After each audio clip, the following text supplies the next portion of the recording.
So before I jump into this video, I want to remind you to subscribe to this channel. We got tons of cool travel photography content on the way.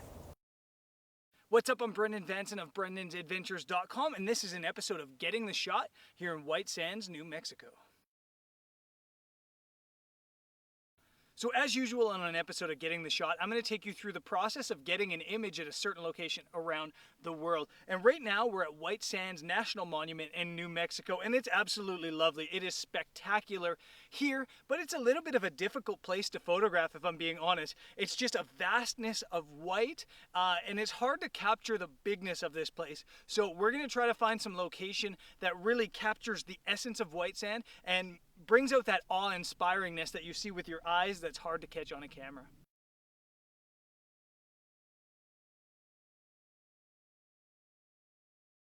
So one of the ways to make your landscapes look bigger is by going bigger with your lens. I've got a 70 to 200 millimeter lens on right now, and what I'm going to do with that is I'm going to zoom right in and pick out some of the details. When you go big, when you go long with your lens, what you're doing is you're compressing the landscape. So you're making the smallish dunes look bigger, and you're making the whole scene look more compressed and more impactful, if you will. So I'm going to try to find a certain element in the foreground to use as a landscape anchor, and maybe some cool lines with the shadows and contrast, and hopefully I come out with a cool image.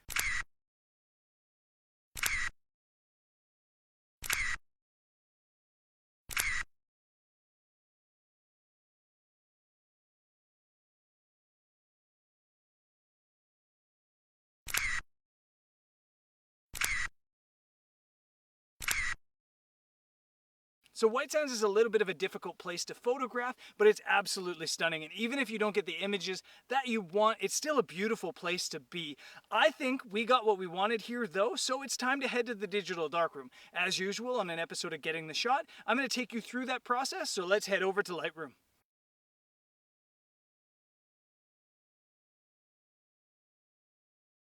So right now I am in the digital darkroom. It's actually been a couple days since my shoot at White Sands, and that's a good thing because I probably needed a little bit of time to process the images, both physically and mentally here. It was a tough shoot in White Sands. The episode is called Photographer versus White Sands National Monument. It really could have been called White Sands Kicks Photographer's Ass. Son of a bitch, what's wrong with me today? 2-second timer, Brendan. Be a man, do the right thing. Because it was a tough place to shoot. It was really difficult to capture for me. I've been to White Sands, that's the second time now, so I was there before. Even the first time it was really difficult for me to capture. Actually, it was probably more difficult the first time. I probably improved on my images from last time to this time, which is a good thing. But out in the field, it was really frustrating, and it was really tough for me to get the shot, which is the goal. In the end, I think it turned out better than I thought it did. And a lot of that comes to do with the fact that images that are so white really need processing. You really need to take them and put them on your computer and look at them in bigger to see the little details. Because White Sands is such a huge area. It's just a massive expanse of an area. And it's hard to capture the scale of that, especially when the sand dunes are white. They're pure white. So it's hard to capture the detail and the contrast. And it's what I was struggling with. The other struggle of White Sands is it's just such a huge area. So you spend a lot of time searching out different locations, angles, and lines, and then waiting for the light. So it's a tough place to shoot. I think that even local photographers that spend a lot of time in White Sands must struggle shooting out there on a daily basis. It's tough. It really is.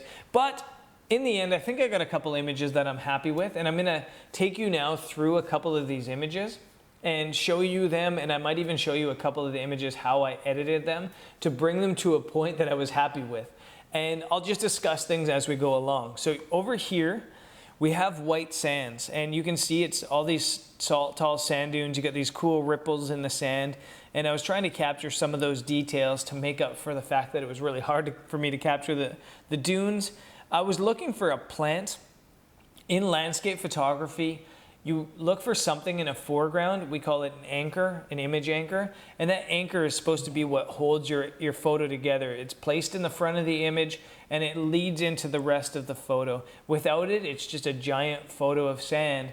and you need that anchor. But it was really hard for me to find a proper anchor. I did mess around with this one a little bit, and then I'll use this plant later on. I'll show you those images. I did some portrait work with Tiffany out there as well. The light was fantastic for portraits. Wasn't great for landscape photography, but for portraits it was absolutely beautiful. So we did some cool stuff there, and then the light kind of got good. And as you can see with images like this, you can see why it's a difficult place to capture. If you don't have the sun on the horizon, you have no shadows here, and so it's hard for people to see the scale of things, how big the dunes are and things like that, because everything will just look white. So you need that late afternoon light to create the shadows for you. And once we got those shadows, things looked up, but it's still a bit of a flat image and everything's kind of pasted into the center of the frame, which I don't really like.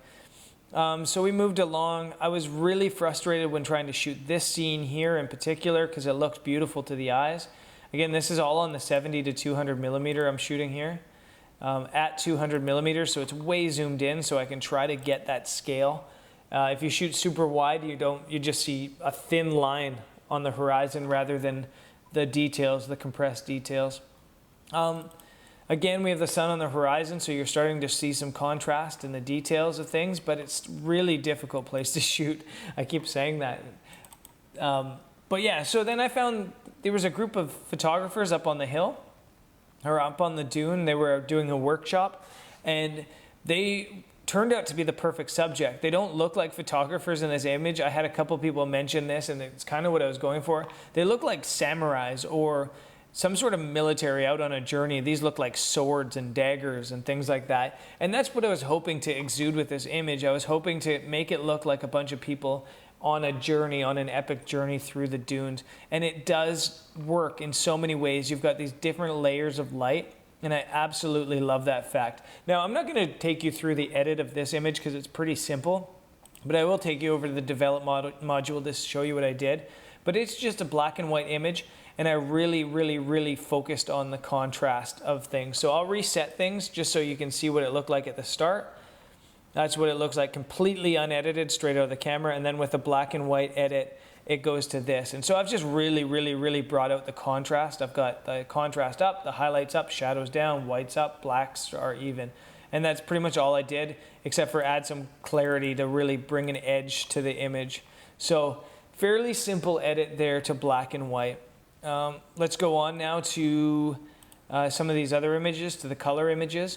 Again, I'm looking for an anchor here. I was having a really hard time trying to find scale.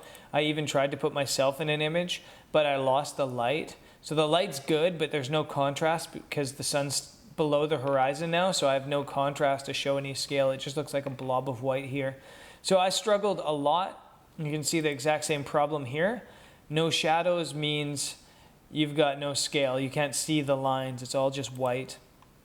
And then later in the evening, I finally got a couple images that I was happy with. You've got this one here, where that's that same bush from earlier. And then you can see some contrast in the light, and that's just because the very end of the evening we got some contrast, but it also required an edit. I'll show you the edit on one of these images. So this is the final product, which I really like. I'm happy with this image from White Sands. But if you see the reset, so if I reset this, you see how bland it looks. So you can imagine me out in the field. I'm shooting images, and then I see this beautiful scene, the colorful sky. I've got the right filters on, I've got the right settings, I've got the right scene. Everything's perfect. And then I look at the LCD, and that's what comes out of it. You can understand how frustrated I was out in the field. But the reality is it wasn't as bad as it seemed. A lot of scenes like this, you just need to edit them. It just comes down to that. You need to edit your photos. And this is a prime example. It's an ugly image straight out of the camera that when you edit looks fantastic. And a lot of that comes down to the fact that it's just so white and there's not a lot of contrast in the image. It's essentially a flat image. So I'm going to take you through the edit of how I edited this, and I wrote down my notes so I don't mess it up, because I liked how I had it edited before. So we're going to start by adding contrast to bring out the lines. And we're going to go all the way to 60. Yeah, like 60. We're also going to bring down the highlights because I want to bring out some of the color in the sky and some of the details in the snow in the sand. So we're going to go down to like, I guess like that. We're going to bring up the shadows just because I want to bring this plant out a little bit more. And then we're going to bring down the whites a little bit again to bring out the details in the sand a little bit there. In color images, I don't use a lot of clarity because it kills the vibrance. It kills the color, but I'm going to do it in this image because I need to do it because it brings out the fine detail contrast in the foreground and over in the dunes. So I'm going to go to plus 40, 48 according to my notes. So let's go like that. And then of course, I'm a color guy, so I'm going to pop the vibrance all the way to 64 like that. Now I already noticed an issue in the foreground, and that's the color balance. If you look at this, it's blue.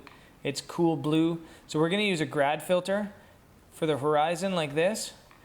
Okay, before I get into that, if I go like this and make the white balance okay in the foreground, you see it's all messed up in the sky. So we don't want that. So we're just gonna correct the foreground like this, just by changing the temperature using a gradient filter. And you can see now it's all white and perfect and the sky is still nice and colorful.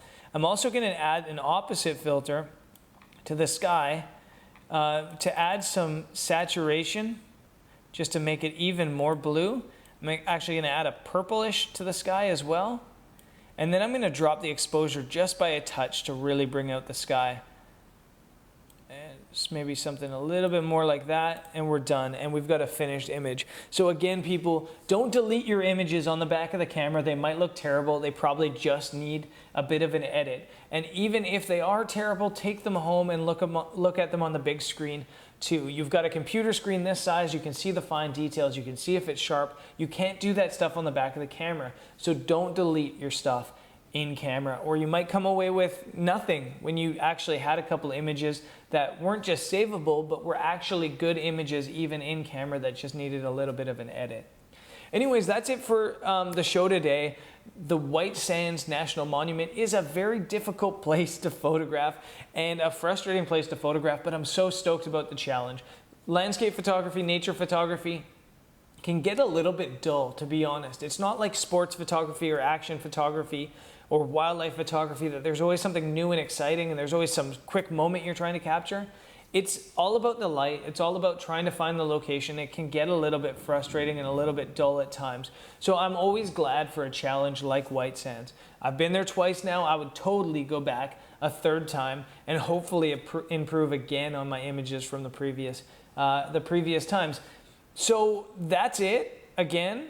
And the road trip is continuing now. Our next destination is Austin, Texas, where I'm going to have a video from the state capitol building and that area. And that's a really cool place to photograph. I love photographing that spot. I photographed it about 3 years ago on my last road trip, and it came out really cool. I'm hoping to improve upon that shoot again this year. So I will have images from there to share with you and a video to share with you from there. And then we're off to New Orleans and Florida. So be sure to stay subscribed. There's lots of really cool stuff coming up on this road trip in the US that's still got about a month to go. And then I'm off to Colombia and South America, which should be awesome. So stay subscribed and stay tuned. I'll catch you later. Peace.